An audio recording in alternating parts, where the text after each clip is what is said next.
हाँ जी, अस्सलाम वालेकुम एवरीबॉडी। हमारा आज का जो टॉपिक है वो है मेकिंग आउटलाइन। सीएसएस एसे की आउटलाइन कैसे बनाई जाती है। ठीक है। सबसे पहले हम दो तीन चार चीजें देखेंगे आउटलाइन के बनाने के बारे में। और आउटलाइन है क्या, इसमें स्टेप्स क्या होते हैं, और फिर हम प्रैक्टिस करेंगे। Will make an outline. Actually you people will make an outline. मैं तो दूसरी साइड पे बतौर ड्राइविंग टीचर के बैठे होंगे। ठीक है। So here we go. Outline है क्या? आउटलाइन एक रोड मैप है फॉर द एसे, कि आपने अपने एसे में कैसे प्रोसीड करना है। ठीक है। It provides detailed plan for the construction of entire essay, कि पूरा ऐसे कंस्ट्रक्ट करने के लिए जो यार ये नक्शा होता है ना जो इंजीनियर्स के पास। ठीक है। कि भाई आप पहले सीढ़ियां बनाएंगे, फिर आप वॉशरूम बनाएंगे, या सीलिंग बनेगी और फिर पेंट होगा, ये सारा कुछ। तो ये आउटलाइन जो होती है वो इसका बाकायदा एक नक्शा समझ लें, इस पे कंस्ट्रक्ट होता है पूरा ऐसे। It's first impression for the examiner. Definitely examiner इसको देखता है। नंबर शंबर इसके कोई नहीं है। मैंने कहीं अताई असातिज़ा को ये वाला इरशाद आलिया फरमाते हुए सुना कि भाई वो जो ऐसे है उसकी आउटलाइन के 15 नंबर होते हैं, कोई नहीं होते। ठीक है। नंबरों की काउंटिंग बेसिकली शुरू होती है इंट्रोडक्शन लिखने से। तो तब तक तो वेट करना पड़ता है ना। ठीक है। So this is how it is. अब हम बढ़ते हैं कि आउटलाइन बनाने में स्टेप्स कौन से इन्वॉल्व हैं। आउटलाइन बनाने के वैसे तो टोटल 4 स्टेप्स हैं। ठीक है। पहला स्टेप होता है रैंडम आइडियाज। आपने अपने टॉपिक के बारे में, और ये रफ वर्क में बनाई जाती है, ये याद रखना। पहले सारे रैंडम आइडियाज जितने आपके जहन में आ रहे हैं वो आप लिख लेते हैं। दूसरा स्टेप है, आपने फॉर एग्जांपल 20 रैंडम आइडियाज इकट्ठे किए, तो फिर अगला स्टेप क्या होगा, आप उन्हीं आइडियाज को प्योरीफाई करोगे कि उसमें रेपिटिशन भी आती है, उसमें डुप्लीकेशन भी आ जाती है, उसमें वीक आइडियाज भी आ जाते हैं, क्योंकि आपने रैंडम आइडियाज में क्या की है, बिल्कुल हर चीज ऐड कर ली है। तो प्योरिफिकेशन में आप ये वाली चीजें ले, फिर आपके पास हो सकता है 12 पॉइंट्स रह जाएं, यहाँ 20 थे, यहाँ 12 रह गए। अब ये वाले 12 जो हैं, ये हैपहैज़र्डली आपने अरेंज किए हुए हैं। आपने इनको लॉजिकली अरेंज करना है। लॉजिकल अरेंजमेंट में एक तो देखा जाता है क्रोनोलॉजी को। ठीक है। और फिर हम देखते हैं हिस्टोरिकल जो इवेंट्स हुए हैं। और तीसरा हम कनेक्टिंग द डॉट्स वाला तरीका भी अपनाते हैं। ठीक है। हमें बेसिकली लॉजिकली सीखने का सिखाया नहीं जाता ना, तो हमारा प्रॉब्लम रहता है। तो जब ये वाले सारे पॉइंट्स हो चुके होते हैं, तो एंड पे हम क्या करते हैं, आउटलाइन सेंटेंस बनाते हैं कॉन्टेक्स्चुलाइज करके, कि जो आपकी थीसिस स्टेटमेंट है ना, उसको मद्देनजर रख के हम आपकी आउटलाइन का सेंटेंस बना के कॉन्टेक्स्ट में उसको कन्वर्ट कर देते हैं, और यूं फिर सिलसिला चल निकलता है। मतलब वो जो वेगनेस होती है वर्ड्स के अंदर वो खत्म हो जाती है। एक सेंटेंस सारा कुछ बता देता है कि भाई ये है, इस तरह से ये काम चलेगा। ठीक है। तो ये तो था बताना, और अब है आप दोस्तों से करवाना। ठीक है। So here we go. Topic आप लोगों ने ही चुना है। ओके। और स्टेटमेंट ऑफ टॉपिक भी आप लोगों से ही हमने बनवाई है। ठीक है। हमारा टॉपिक है आज का socio economic problems of Pakistan. Statement आप दोस्तों ने ही बनाई है कि various socio economic problems have hampered the development of Pakistan. ठीक हो गया। और अब हम आप लोगों से बनवाएंगे आउटलाइन, और हमारे पास आउटलाइन के ये सारे स्टेप्स करने के लिए टाइम भी मौजूद है, और एक बनवाने हमने आपसे हैं। ये इसकी खूबी है। 4 कॉलम बन जाएंगे। रफ वर्क में आपने 4 कॉलम ही बनाने होते हैं। ठीक है दोस्तों, तो तैयार हो जाइए, अपने अपने जहनों पे जोर दीजिए। ठीक हो गया, हमारा टॉपिक फाइनल हो चुका, हमारी स्टेटमेंट ऑफ टॉपिक फाइनल हो चुकी। यहाँ तक हर बंदे को समझ में आ गए। और अब हम शिफ्ट हो रहे हैं मेकिंग व्हाट, हम शिफ्ट हो रहे हैं मेकिंग आउटलाइन पे। आउटलाइन में पहली बात हमने क्या करनी है, रैंडम आइडियाज। तो दोस्तों, आपके जहन में जितने भी मसाइल आ रहे हैं जिन्होंने पाकिस्तान को तरक्की नहीं करने दी, आप उनको क्या करें, वन वर्ड की शक्ल में इस कॉलम में डालेंगे। One word. तो दोस्तों, टाइप करना शुरू कर दें। प्रॉब्लम्स, ये मसला भी, ये मसला भी, ये मसला भी, ये मसला भी। ठीक हो गया। और एटलीस्ट 5 तो बंदा टाइप करे ना यार। चलें भी चलें, कम से कम 5 टाइप करे एक बंदा एक टाइम पे, फिर अगले 5, फिर अगले 5। ठीक हो गया जी। मेरा माइक म्यूट रहेगा कोई 5 मिनट, और आप दुनिया जहान के सोशो इकोनॉमिक प्रॉब्लम जो पाकिस्तान फेस करता रहा है वो ऐड करेंगे। मैं, आप लोग प्रॉब्लम्स ऐड करेंगे, और यहाँ पे वक्त हुआ जाता है नमाज ब्रेक का। और it will be like 7 minutes break, और आपको असाइनमेंट हमने थमा दी है एक्टिविटी। आप जरा हो जाएं शुरू। 7 मिनट्स की ब्रेक है जी। आप तब तक रैंडम आइडियाज ऐड करेंगे। चलें भी दोस्त।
हाँ जी नौजवानों। Very well done, be very well done. कोई बंदा रह गया यार जिसने पॉइंट्स ऐड नहीं किए हों? एनीबॉडी इन क्लास जिसको ये पता ना चल रहा हो कि भाई पाकिस्तान के मसाइल क्या हैं? 25 हो गए यार क्लास में लोग, नौजवान नए भी कुछ आए। तो जिन लोगों ने नया ज्वाइन किया है वो क्या करें, वो पाकिस्तान के सोशो इकोनॉमिक प्रॉब्लम्स की लिस्ट बनाएं। ठीक है, जो लोग नए क्लास में एंटर हुए हैं, they will make a list of socio economic problems of Pakistan, और व्हाट दे थिंक कि पाकिस्तान ये मसाइल फेस कर रहा है। चलें भी चलें, उनको जो जो मसाइल लगते हैं जो पाकिस्तान फेस कर रहा है उनकी लिस्ट बनाएं। चलें भी चलें दोस्तों, ये हम आउटलाइन बना रहे हैं CSS ऐसे की, और इस आउटलाइन को बनाते हुए हम बेसिकली क्या करते हैं, हम ओवरऑल सारे मसाइल जो ज़हन में आ रहे होते हैं उनको लिख लेते हैं। हम राइट रॉन्ग इन चीजों से बाहर निकल के सोचते हैं। तो फिर हमें जाके सही अंदाजा होता है कि क्या चीजें इसमें ऐड करनी है, हाउ टू प्रोसीड। अब ये पहली स्टेज है, इस स्टेज को बोलते हैं रैंडम आइडियाज। इस स्टेज को क्या बोलते हैं? रैंडम आइडियाज की स्टेज बोलते हैं। ठीक है, ये CSS ऐसे की आउटलाइन का पहला मरहला है। तो मैंने अब क्या करना है कि आप दोस्तों ने जितने भी मसाइल हाईलाइट किए हैं, ठीक है, उन मसाइल को कॉलम में ऐड करके आप लोगों के सामने ले आना है कि भाई ये मसाइल आपने हाईलाइट किए थे जिन्होंने पाकिस्तान को डेवलप नहीं होने दिया, तरक्की नहीं करने दी, आगे नहीं बढ़ने दिया। ठीक हो गया? तो वो हमारे पास देवर मोर देन मैनी, लेकिन हम उनमें से सिर्फ जो कुछ हैं वो रख लेते हैं, बाकी आप लोगों की नजर कर देते हैं। ठीक है, ताकि आप लोगों को आइडिया हो कि ऐसे राइटिंग का आर्ट है बेसिकली। ऐसे राइटिंग कोई रट्टा या कोई इस तरह का सीन नहीं है, ना ही किताबों के ढेर के ऊपर बैठने का नाम है। ठीक है, ऐसे writing basically what I believe is, देखें आज आप लोगों ने रैंडम आइडियाज माशाल्लाह सारे इकट्ठे किए, सभी दोस्तों ने। आप ये वाले जब रैंडम आइडियाज लिख रहे थे तो मुझे बताएंगे कि आपने कितनी बुक्स पढ़ी मीनवाइल? लाइब्रेरी गया आप में से कोई दौड़ के और आइडियाज लेके वहां से आ गया? Anything happened like this to anybody in class? बताएं जी, क्लास में किसी बंदे ने लाइब्रेरी का चक्कर लगाया हो मीनवाइल? तो there were so many ideas. हमने अब क्या किया कि हमने सॉरी, हमने सभी दोस्तों के आइडियाज जो आप लोगों ने शेयर किए अभी, उनको इकट्ठा कर लिया, और अभी वही वाले आइडियाज स्क्रीन पे शेयर कर देंगे। ठीक है, ये कोई 23 के करीब है, ये कोई 23 के करीब आइडियाज हैं जो आप लोगों ने। ठीक है, व्हाट आई बिलीव इज, आप में से हर बंदा जिसने ग्रेजुएशन की है 16 साल या यूनिवर्सिटी एजुकेशन के लिए गया है, यार उसके पास नॉलेज है, उसने कुछ ना कुछ कहीं से सीखा है, बल्कि उसने सारा कुछ या काफी कुछ अपने करियर के, एजुकेशनल करियर के दौरान सीखा है। ठीक है, तो इस सारे सीखने के बाद नतीजा ये निकला है कि he or she in as a position to write anything, लेकिन उसको ट्रेनिंग दे दी जाए, उसका एक शेड्यूल बना दिया जाए, तो फिर तो he or she is going to perform very well. और अगर उनको नहीं बताया गया, और अगर उनको गाइड नहीं किया गया, तो फिर वो मसला हो जाता है। ठीक हो गया, ये बात है जी।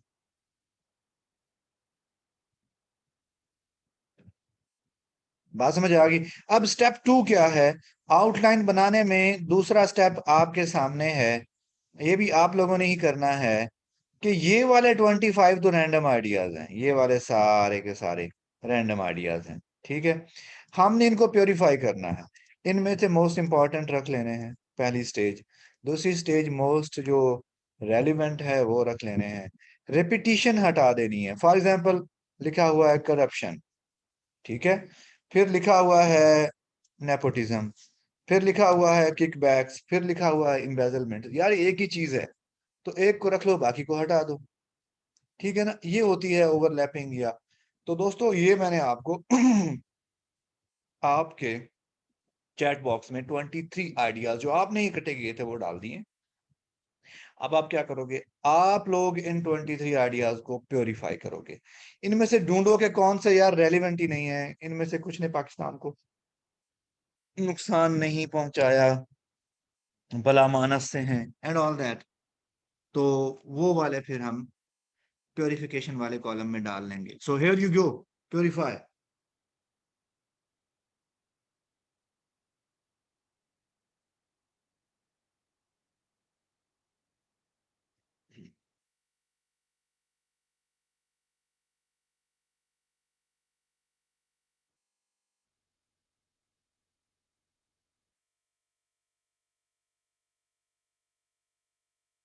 इनमें से आइडेंटिफाई करें कौन कौन से इररेलीवेंट हैं या कौन कौन से लेन देन पाकिस्तान को कोई नुकसान नहीं पहुंचाए।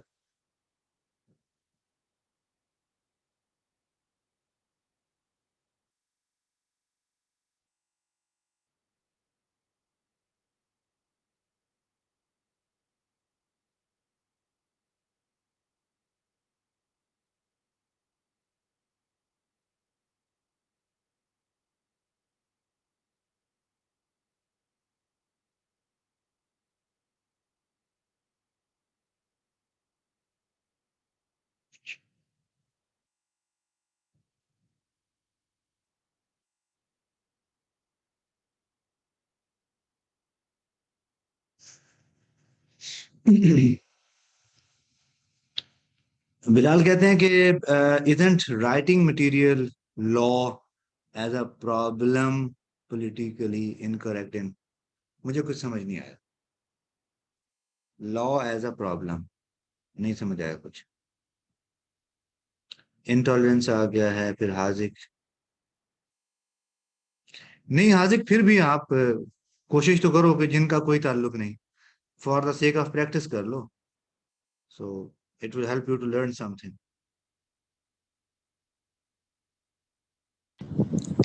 तो सर मेरा मतलब सर जो मार्शल लॉ है वो लिखना सर। नहीं नहीं, martial law, military intervention, military interference, military rule, और उनमें से वो कोई एस्टैब्लिशमेंट नहीं नहीं, हाँ, मतलब non political forces in government. या नॉन पॉलिटिकल या आई वाज जस्ट हाँ आस्किंग कैन डबल कंफर्म। हाँ, इस तरह से कर ले, यू कैन डू इट। ठीक है, यही तो ओके। प्योरिफिकेशन है बेसिकली। हाँ,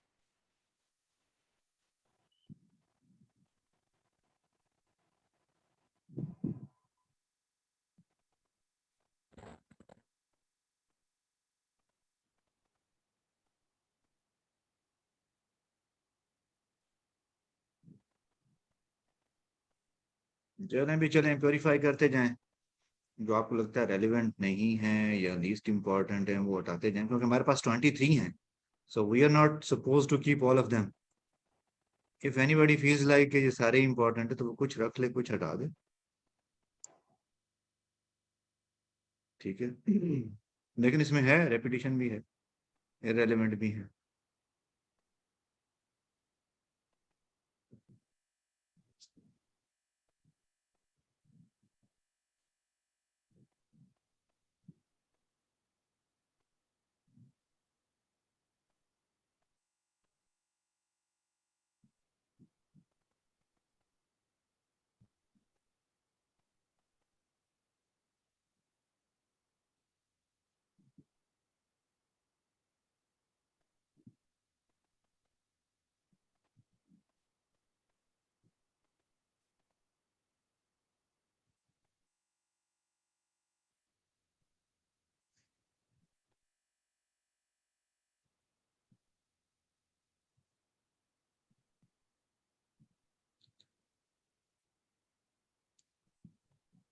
सलमान भाई मजीद माइनस करें यार।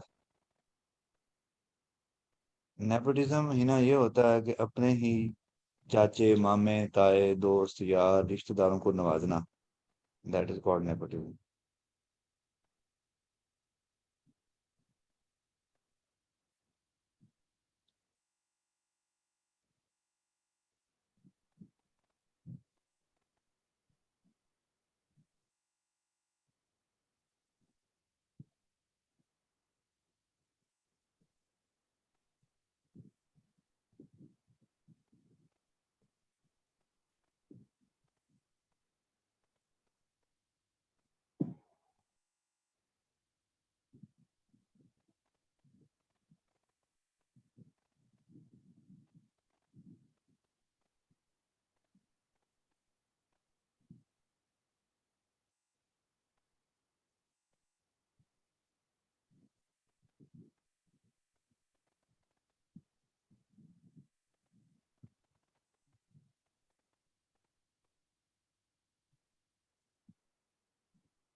चले में चले दोस्तों।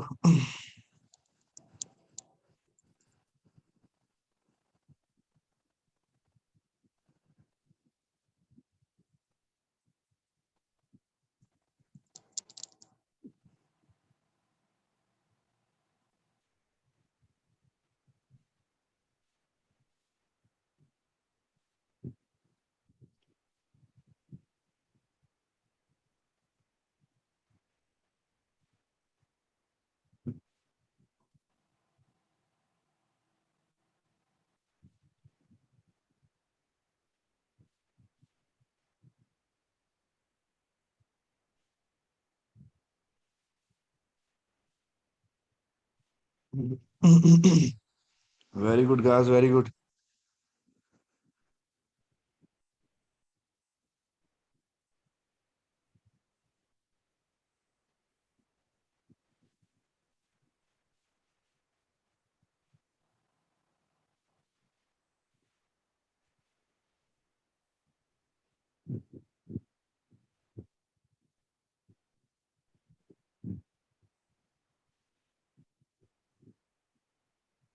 ये क्या है जी? ये वो वाला मरहला है जिसे हम कहते हैं कि ये प्योरिफिकेशन है। और अब आप लोगों ने जो आइडियाज प्योरीफाई किए हैं वो यूं हमारे सामने, दे आर अराउंड 15। ठीक है, ये सामने स्क्रीन पे हमने as a practice with the purpose to actually enable you people के how you will be writing it in future. ठीक है, ये हमने आउट ऑफ 23 कोई 15 है जो रख लिए, इनमें भी फिर भी शायद को हो। ठीक है ना?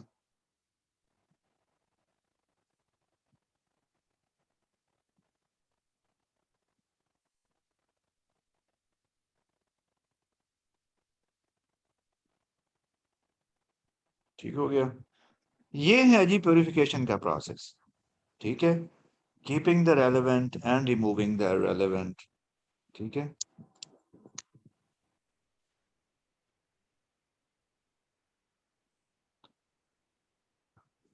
यहाँ तक कॉन्सेप्ट क्लियर हो गया। अब हम बढ़ते हैं लॉजिकल सीक्वेंस की तरफ। अब आपने गौर से देखना इन पॉइंट्स को जो आपके पास अभी प्योरीफाई होके आ चुके हैं। ठीक है, they are like corruption, illiteracy, poverty, political instability, bad governance. अब हमने जब से पाकिस्तान बना है तब से लेके एक तो क्रोनोलॉजी भी देखनी है, दूसरा फिर हमने कनेक्टिंग द डॉट्स पे भी काम करना है। ठीक हो गया।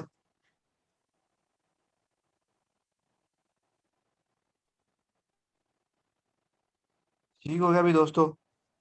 ये फिलहाल चलने दें ऐसे।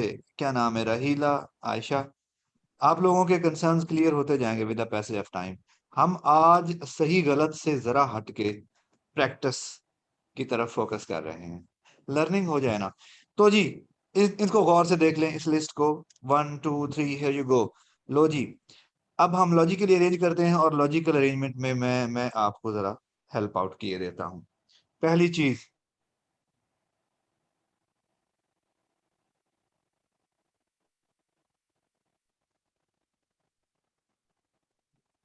ठीक है ना। अब देखें, पाकिस्तान बनते ही, जरा गौर से सुनिए, पाकिस्तान बनते ही कौन सा तबका था ऐसा जिसने क्या किया, मुल्क के हर शोबा जिंदगी को अपने कब्जे में ले लिया। हर शोबा जिंदगी को क्या किया, उस पे हुक्मरानी, जमीनों पे कब्जे, ये वो। पाकिस्तान की सोसाइटी को काइंड ऑफ क्या कर लिया। हाँ, वेरी वेल डन। ये है जी फ्यूडल क्लास। ये सोसाइटी की कौन सी क्लास है, ये फ्यूडलिज्म है आपकी सोसाइटी में, that captures like all walks of life, like anything. ठीक है ना। उस्मान यार, हम फिर आउटलाइन बना लेना आज, क्या ख्याल है। जब बना लें तो फिर आपके सवाल का जवाब मिल जाएगा, मैं चाहता हूँ प्रैक्टिकली जवाब मिले आपको। लो जी, फ्यूडल क्लास ने मुल्क के तूलो अर्ज पे कब्जा कर लिया। ठीक है। अगला काम क्या हुआ, अगला काम ये हुआ कि जैसे ही कब्जा हुआ मुल्क के इन मामलात पे और ये सारा, तो फिर फ्यूडल्स ने अपने अपने इलाकों में लोगों को किस चीज से महरूम रखा, जानबूझ के किस चीज से दूर रखा, हालांकि उनके अपने बच्चे तो बाहर पढ़ते रहे, एंड ऑल दैट, एजुकेशन। तो दूसरा हमारे पास जो प्रॉब्लम आएगा वो इलिटरेसी आएगा। बात समझ आती जा रही है कि किस तरह से चीजों को हम आगे लेके चलेंगे। ठीक है। इलिटरेसी, और जो बंदा हमारी सोसाइटी में इलिटरेट होता है और फिर अनस्किल्ड भी होता है एट द सेम टाइम, वो क्या रह जाता है,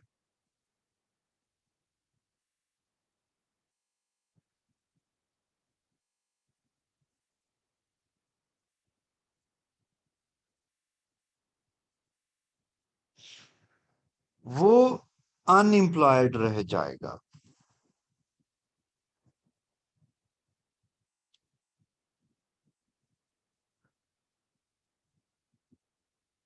वो क्या रह जाएगा, अनएम्प्लॉयड रह जाएगा।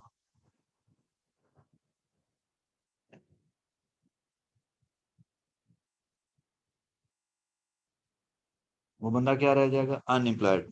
सो there is unemployment, there is what, unemployment ahead. ठीक है। अब अनएम्प्लॉयड बंदा सोसाइटी में क्या होता है, when he is not earning anything, तो what next he is faced with, poverty, poverty. ठीक है। तो अनएम्प्लॉयमेंट का जो आउटकम है वो यूजली पॉवर्टी की शक्ल में निकलता है सोसाइटी के अंदर। Very good.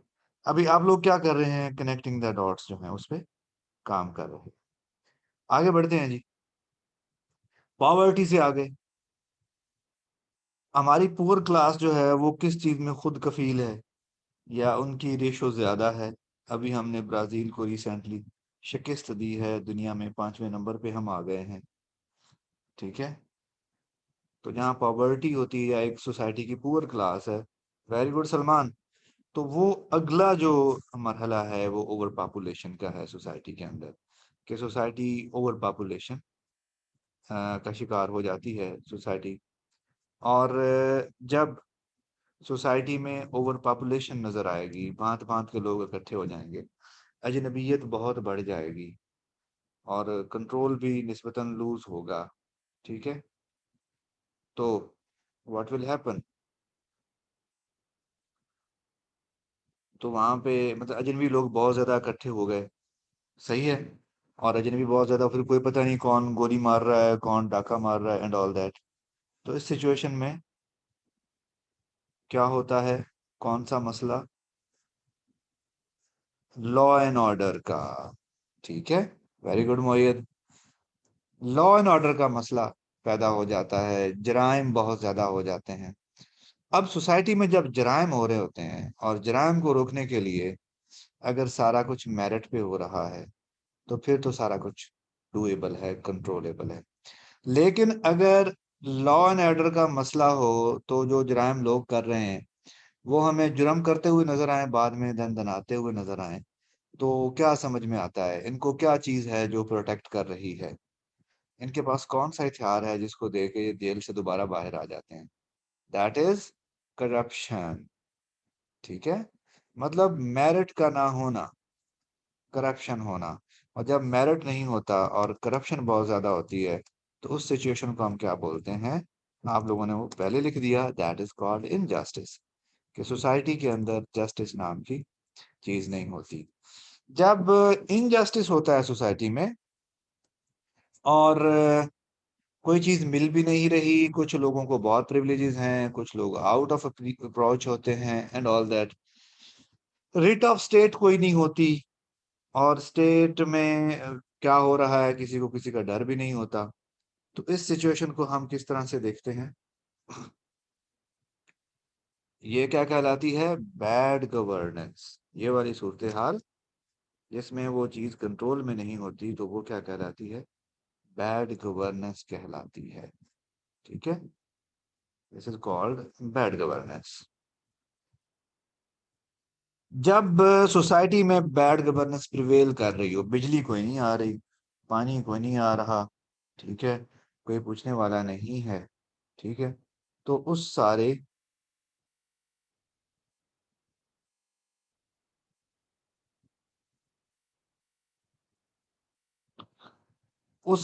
सूरत हाल को हम क्या कहते हैं? कि उसके लोग फिर, हाँ जी, लोग फिर सड़कों पे आ जाते हैं। उससे फिर पैदा होती है पॉलिटिकल इंस्टेबिलिटी। उससे फिर क्या होती है? पॉलिटिकल इंस्टेबिलिटी जो है वो प्रिवेल करती है। सही हो गया। क्योंकि पॉलिटिकल इंस्टेबिलिटी में लोग, बिजली नहीं है तब भी धरने दे रहे हैं, पानी नहीं आ रहा तब भी लोग जो है एहतजाज कर रहे हैं, सड़कों पे हैं, पॉलिटिकल पार्टीज उसका फायदा उठाती हैं। तो this anarchy is actually called political instability. When your society is instable in terms of its political overall, तो फिर क्या है? पॉलिटिकल इंस्टेबिलिटी जो है, it gives birth to another instability in the society. वो कौन सी इंस्टेबिलिटी है जी? मतलब आपका इन्वेस्टर जो है वो भाग जाता है, मकामी लोग जो हैं वो उसमें इन्वेस्ट करना नहीं चाहते, ठीक है ना?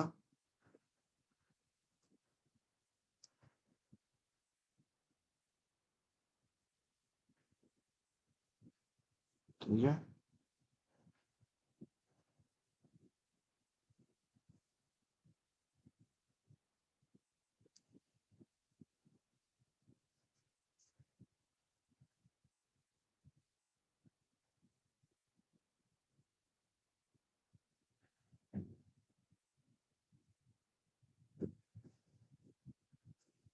इकोनॉमिक इंस्टेबिलिटी होती है। ठीक है, वो क्या है? सोसाइटी के अंदर इकोनॉमिक इंस्टेबिलिटी। ठीक हो गया।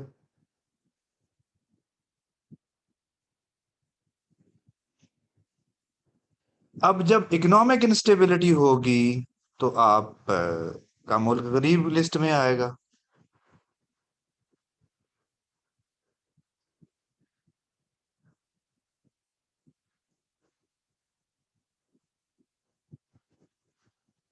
ठीक हो गया। जब इकोनॉमिक इंस्टेबिलिटी होगी तो आगे क्या आएगा? आपका मुल्क, फिर जब इमरान खान ने इक़्तिदार संभाला है, वो बादशाह बने हैं, उन्होंने देखा कि इकोनॉमिक इंस्टेबिलिटी है मुल्क में, तो फिर वो किस तरफ देखते हैं? कहाँ से they seek help and assistance? IMF, foreign. तो जब फॉरेन आपके आपके जो फॉरेन डोनर्स हैं वो क्या करते हैं बेसिकली, जब वो आपके मुल्क में इमदाद देते हैं तो साथ में और कौन कौन से तोहफे आ जाते हैं? ठीक है, बताएं जी जरा। Very good. फिर फॉरेन इंटरफेरेंस होती है आपके मुल्क के अंदर, क्योंकि वो आपके मामलात में इंटरफेयर कर रहे हैं, तो उससे फिर जो एक्सट्रीमिस्ट आइडियोलॉजी है उसको वो, और एक्सट्रीमिस्ट आइडियोलॉजी जो है वो सोसाइटी का जो सबसे कमजोर तबका है, जेंडर, उसको फोकस करते हैं, उसको हिट करते हैं। तो this is how it is.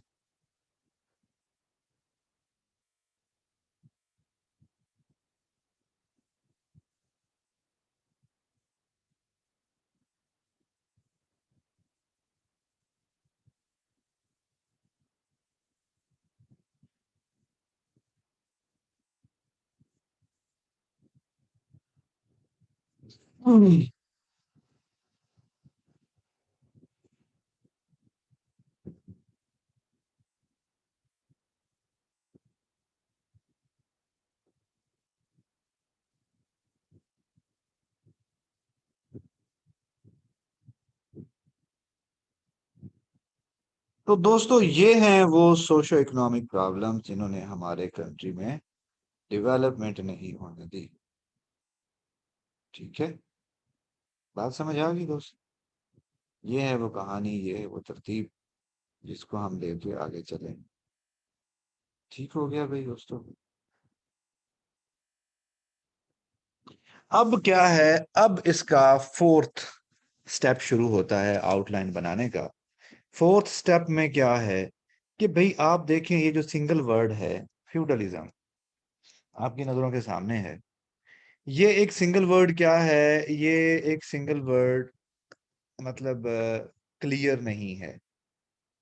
ये किस डायरेक्शन में लिखा गया है इसका, मैं किसी से पूछता हूँ फ्यूडलिज्म क्या है, इस फ्यूडलिज्म से मुराद क्या है, तो वो कहते हैं जी वो जो फ्यूडल थे उनकी बात कर रहे हैं, वो जो रिलीजियस फ्यूडल्स हैं उनकी बात हो रही है, जो इंडिया में फ्यूडल्स थे उनकी बात हो रही।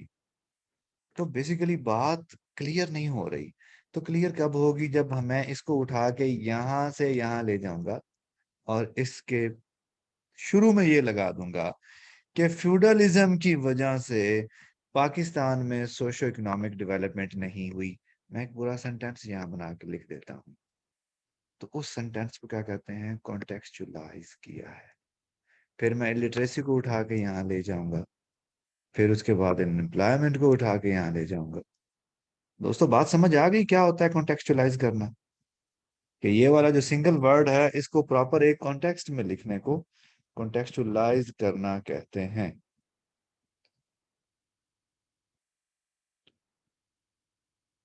बात समझ आ गई दोस्तों? ठीक है, तो बनाए जी अपना अपना पहला sentence, here you go. Outline का पहला सेंटेंस।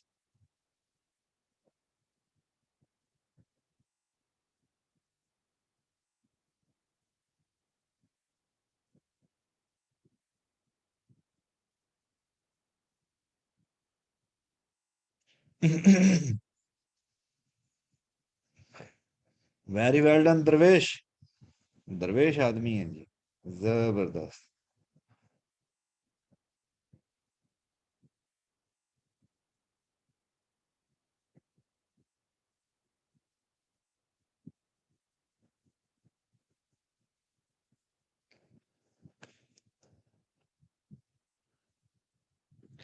हाँ हिना, ये अब आपने एड्रेस करना है कि सोशो इकोनॉमिक बहुत ज्यादा आ जाएगा। फिर हम क्या करेंगे, development, progress, prosperity, well being, strength. ठीक है, बहुत से वर्ड्स आ जाएंगे। सोशो इकोनॉमिक फैब्रिक, बहुत अच्छा क्वेश्चन रेज किया हिना ने।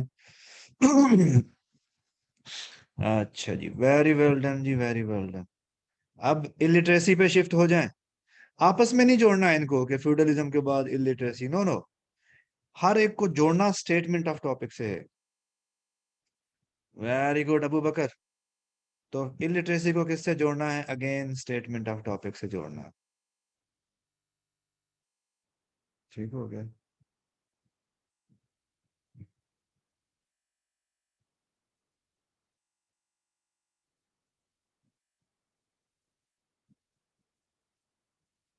चलें भी चलें दोस्तों।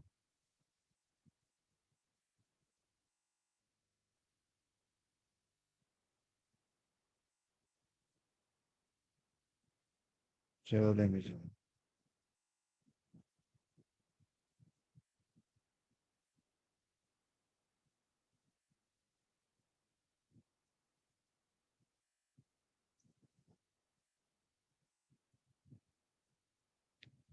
वेरी वेल डन हिना, बहुत ठीक चल रहे हो, बहुत बेहतर, बहुत बेहतर।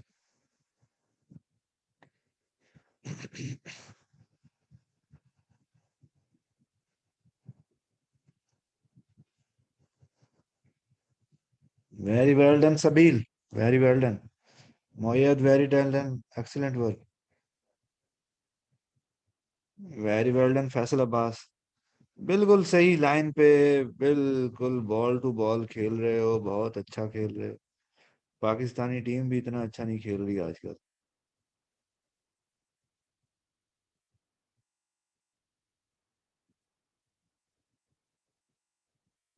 चलें भी दोस्तों, चलें। Very good Moyad, very good. यार बाकी लोग भी बनाओ ना सेंटेंसेस। क्या कर रहे हो? इलिटरेसी के बाद ओवर पॉप, अब रैंडम निकल जाओ, अभी रैंडम। कुछ लोग ओवर पॉपुलेशन उठाएं, कुछ करप्शन, कुछ बैड गवर्नेंस। ठीक है, उठाते जाओ, रैंडम उठाते जाओ। अब क्लास में 21 लोग रह गए हैं, बाकी चले गए यार। लिखना नहीं चाहते भाई, लिख के दिखाना नहीं चाहते। अब क्या उसका हल किया जाए?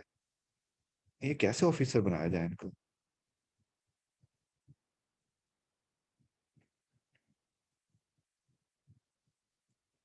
लेकिन हाजिक, एडेड फ्यूल टू फायर के साथ सोशो इकोनॉमिक का, डेवलपमेंट का वर्ड जरूर आना चाहिए।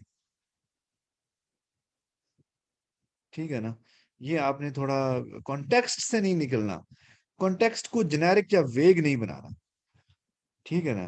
कॉन्टेक्स्ट में डायरेक्ट हिट करनी है, ये बात है।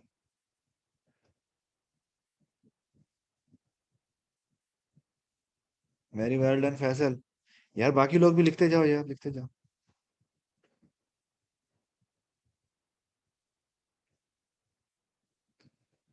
हाँ जी, जुबैर।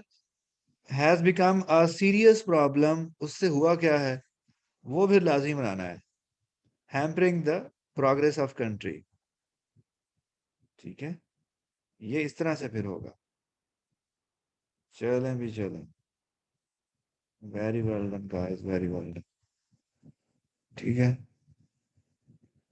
वेरी वेल डन द्रवेश भैया। हाँ भाई, कहाँ चला गया वो नौजवान? किधर है वो? क्लास में नहीं है? बिलाल। हाँ भाई बिलाल, सेंटेंसेस नहीं आ रहे तुम्हारे। कहाँ गुम हो गए हो भाई? ये सारे एक ही दम लिख के भेजोगे? तो दोस्तों, भाई क्या करो अब? स्टॉप राइटिंग कर दो यार, स्टॉप राइटिंग करो, और मेरी तरफ से एक अदद कॉन्ग्रेचुलेशन मौसूल कर लो। ये आपका टॉपिक है, ठीक है, जो आप लोगों ने किया है अभी। ये उसकी स्टेटमेंट ऑफ टॉपिक है, ठीक है। और फिर उस स्टेटमेंट ऑफ टॉपिक के बाद आउटलाइन सेंटेंसेस हैं, ठीक है। हाँ Hazik, over population put the strain on resources which results in what? Topic को हिट करो, socio economic problems, prosperity, progress. तुम जरा उससे हट के खेल रहे हो अभी। तुम्हें ये वाले मौके देंगे, लेकिन अभी नहीं। दोस्तों, इनको हम क्या कर रहे हैं? क्रॉस कर रहे हैं। ये जी, ये वाले फौत हो गए, खत्म हो गए। ये क्या था? ये रफ वर्क था। ये क्या था? रफ वर्क था। ये क्या है? ये हमारी आउटलाइन है। सो सक्सेसफुली हमने क्या मिलके बनाया? आउटलाइन बनाया। मासूमा, सेंटेंस लंबा नहीं करना, सेंटेंस भी शॉर्ट रखना है, ठीक है।